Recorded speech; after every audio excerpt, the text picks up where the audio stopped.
As we also mentioned, we are quiet in the tropics. We have Hurricane Nigel. Looks like that eye is starting to become a little bit more ragged, kind of opened on the northern side.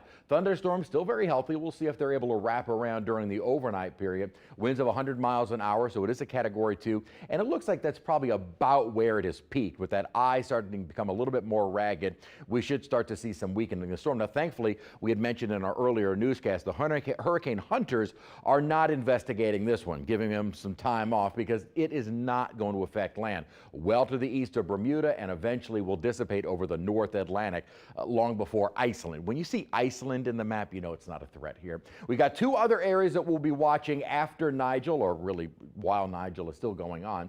Low percent chance of, you can kind of see this little boundary here of something trying to fire up. As a matter of fact, models have been picking up on that as of late last week, but also the model's a little more aggressive with a feature that is just coming off of Africa and eventually moving into this region in the central Atlantic. That'll be the one to watch long term. It'll be something that we probably will be talking about well into next week. The one that'll develop off the east coast will be kind of a quickly developing system and then moving maybe inland or right around the Outer Banks of North Carolina before getting picked up by an upper trough and moving away. Here's this feature that is coming off of Africa now, going well into the end of next week, still north of the islands, and hopefully takes that same trend that we've seen several other storms take this season, with the upper troughing in the North Atlantic turning away from the U.S. or the islands. And looking ahead, this is next Friday, September 29th, almost the end of the month. We are still quiet in the Gulf and the adjacent Atlantic and Caribbean waters. If we can keep that trend going till about October 15th,